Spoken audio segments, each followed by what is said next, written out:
Employeur ou employé, qui est vraiment libre? C'est la leçon de Hegel que personne ne t'a apprise.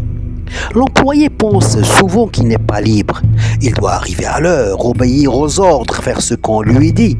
Il se dit « Moi, je travaille pour le rêve de quelqu'un d'autre ». Tu crois que c'est le patron qui a le pouvoir? Celui qui commande, décide, dirige? Attends un peu. Hegel avait une autre idée en imaginant l'histoire du maître et de l'esclave de 1807. Il raconte que deux êtres se rencontrent, chacun veut être reconnu, l'un gagne et devient le maître, l'autre perd et devient l'esclave. Le maître commande, il semble libre, mais il dépend de l'autre. Sans l'esclave, le maître n'est rien. Il reçoit la reconnaissance de quelqu'un qu'il ne reconnaît pas, dont il ignore souvent la valeur.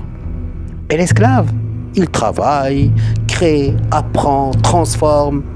Et sans le savoir, il devient maître de lui-même parce qu'en transformant le monde, il se transforme lui.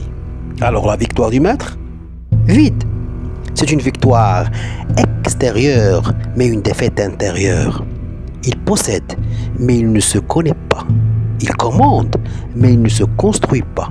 Si on transpose cette histoire à la vie actuelle, patron, chef, parent autoritaire, cette victoire vide crée un vide psychique, bien réel, qui se manifeste par la dépendance en regard de l'autre, perte de sens, solitude existentielle.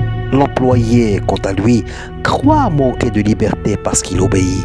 Mais l'employeur aussi est prisonnier du stress, des dettes, des attentes, de l'image à tenir. Alors, qui est vraiment libre? Peut-être ni l'un ni l'autre, parce que la vraie liberté ne vient pas du poste, elle vient de l'esprit. Tu deviens libre quand tu travailles avec sens, avec respect, avec conscience. Quand tu reconnais l'autre et que tu te reconnais en lui, la liberté ne s'achète pas, elle se cultive.